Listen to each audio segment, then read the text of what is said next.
Hey, vinyl community, it's Jason coming at you from the Jazz Basement. Wanted to share some recent finds with you today and what ended up being a mega Grail haul. Totally unexpected. Happened about a month ago. One of the local shops here in Washington, D.C., HR Records, had posted a couple of teasers on their Instagram, and I had reached out to the shop owner and said, hey, what looks interesting? And he shot me back a video of just him flipping through record after record, and it was all heat. Couldn't believe it. It was a Monday night. They don't open till Wednesday. So I shot him back a note, said, hey, awesome. I'll be there 3 o'clock when you open.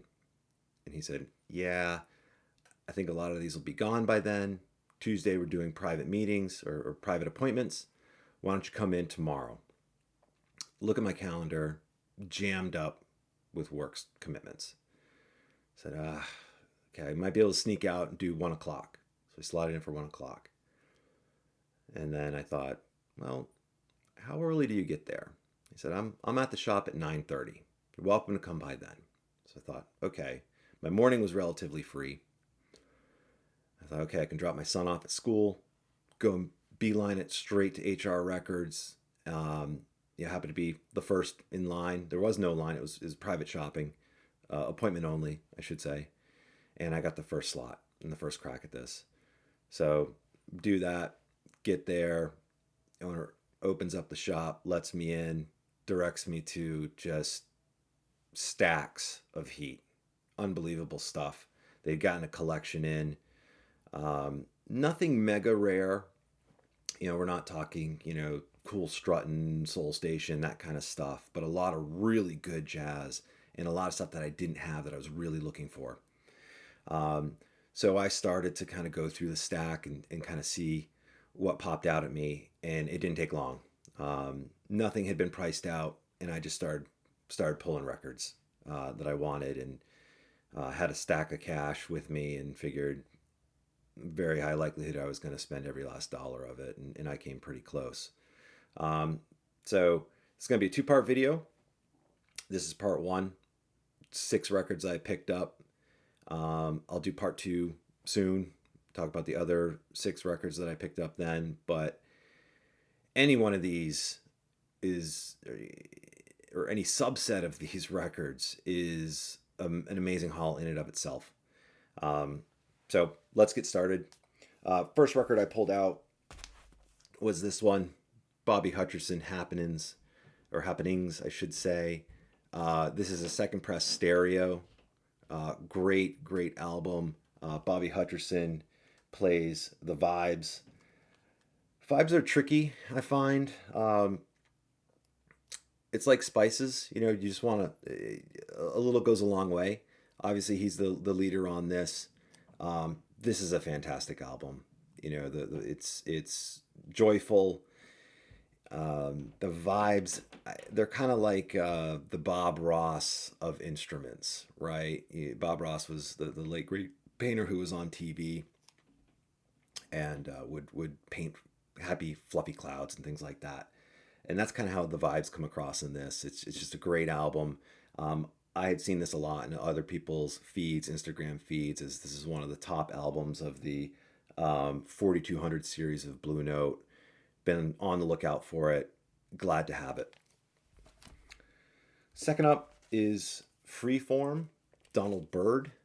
This is a 1966 mono original press.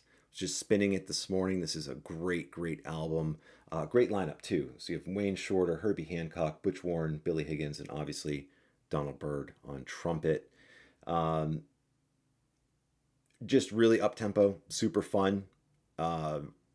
Great recording too. The horns really come out loud and clear in this. They jump out at you. Really well recorded, really enjoyable listen. And to pick up an OG mono with Blue Note, you can't go wrong. Next up, this is one I didn't know that much about. Booker Irving. That's it. This is on Candid. This is a 1961 original press mono.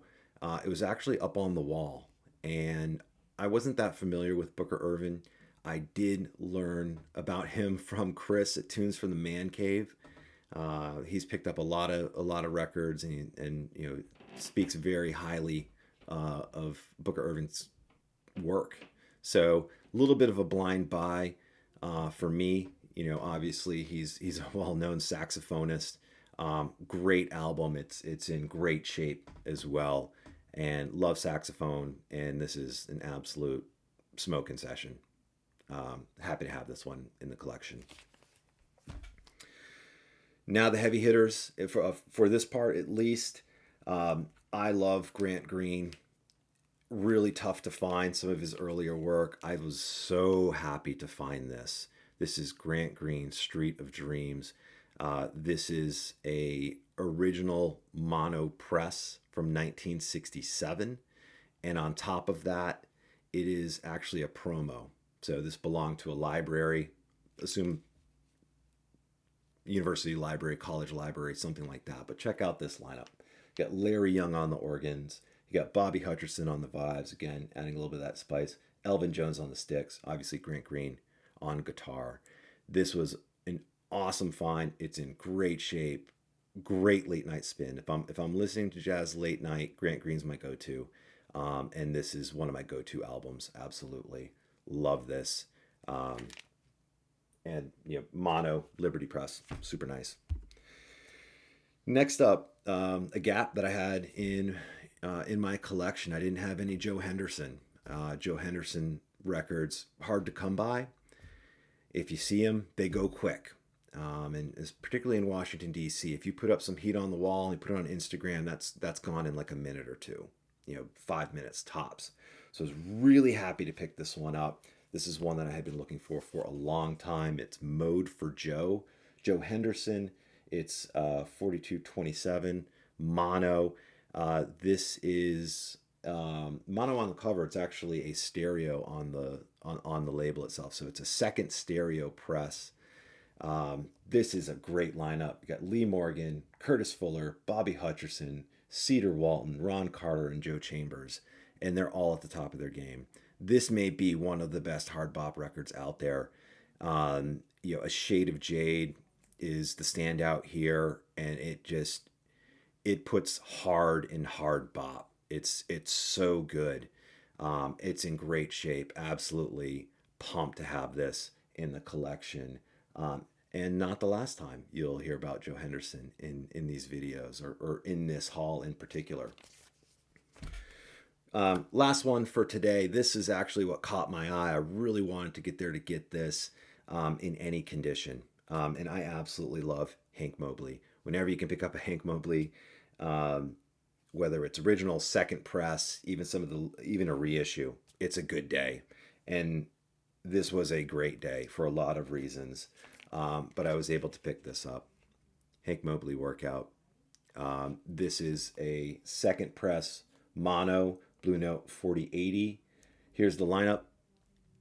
Hank Mobley on the sax, Grant Green guitar, Wynton Kelly on the piano, and then you got Paul Chambers on bass, Philly Joe Jones.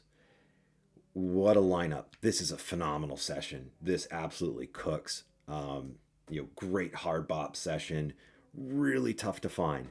This is not in the best condition. It's probably VG. Plays through fine. A little bit of surface noise, but with these old Blue Notes, as you know, they play through no problem. So really psyched to have this one from one of my favorite artists. And that is it for part one. Stay tuned for part two. Equally impressive, another 6 records, really good haul. Huge shout out to HR Records. They're my go-to for jazz. I'm really fortunate. They're probably one of the best jazz shops in the US, in the world, certainly. Definitely in Washington, D.C. So special thanks to them for letting me get in there early and dig and do some damage. So until next time, have a good one.